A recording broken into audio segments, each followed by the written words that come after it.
আসসালামু আলাইকুম আমার প্রিয় শিক্ষার্থীরা, কেমন আছেন? আশা করি সবাই ভালো আছেন। আমিও আল্লাহর রহমতে অনেক ভালো আছি। তো আজকে আমরা যে বিষয়টা নিয়ে কাজ করব সেটা হচ্ছে মাইক্রোসফট অফিস এক্সেলে কিভাবে লেখার আগে জিরো আনতে হয়। তো আমরা সাধারণত যদি আমরা কোনো একটা লেখা লিখি বা কোনো একটা অঙ্ক লিখি, তার আগে সাধারণত জিরো আসে না। যেরকম ধরেন 0173, এখন যদি আমি ইন্টার দিই, দেখেন জিরোটা থাকছে না। এখন এটা নিয়ে আমার স্টুডেন্টদের অনেক ধরনের প্রবলেম হচ্ছে, সেই জন্য আমি দেখতেছি যে একটা ছোট্ট একটা ভিডিও করে দেওয়া যায় কিনা। তো আসলে আমি সাধারণত 3টা নিয়ম জানি। এই 3টা নিয়ম আর কি একটু শেয়ার করি। আরও অনেক নিয়ম থাকতে পারে, আমি 3টা নিয়ম জানি, সেটা আপনাদের সাথে শেয়ার করছি। তো আশা করি ব্যাপারটা লক্ষ্য করবেন।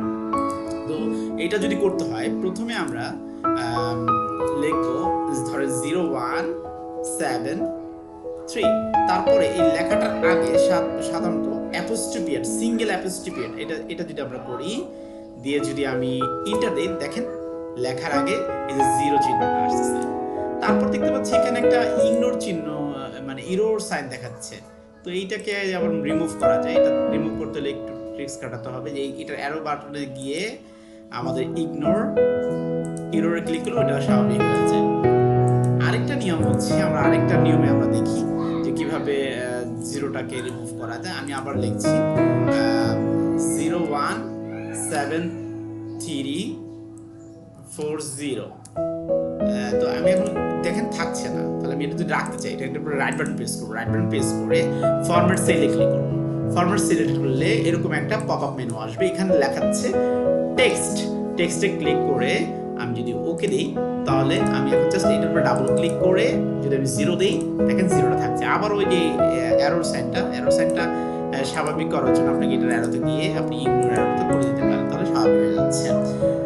আরেকটা নিয়ম আমরা জানি, সেটা হচ্ছে দেখেন আবার আমি লিখি 01799934, এরকম লিখলাম, জিরোটা পাওয়া যাচ্ছে না। যদি এখানে রাখি, এই যে দেখতে পাচ্ছি নাম্বারের যে অংশটা, তার উপর দেখতে জেনারেল অ্যারোতে গিয়ে যদি আমি নিচে দেখেন টেক্সট লেখা আছে, এখানে ক্লিক করি, জাস্ট এটার উপরে ডাবল জিরো লিখে দিলেই এই যে থেকে যাচ্ছে। তো আমরা এইভাবে জিরো লেখার যে প্রবলেমটা, সেটা সলভ করতে পারি। আপনাদেরকে অসংখ্য ধন্যবাদ মনোজ স্যারকে আমার ক্লাসে শোনার জন্য। তারপরে যদি মনে হয় যে কোনো টিপস আপনার দরকার, তাহলে আমার সাথে শেয়ার করতে পারেন। ধন্যবাদ, ভালো থাকবেন।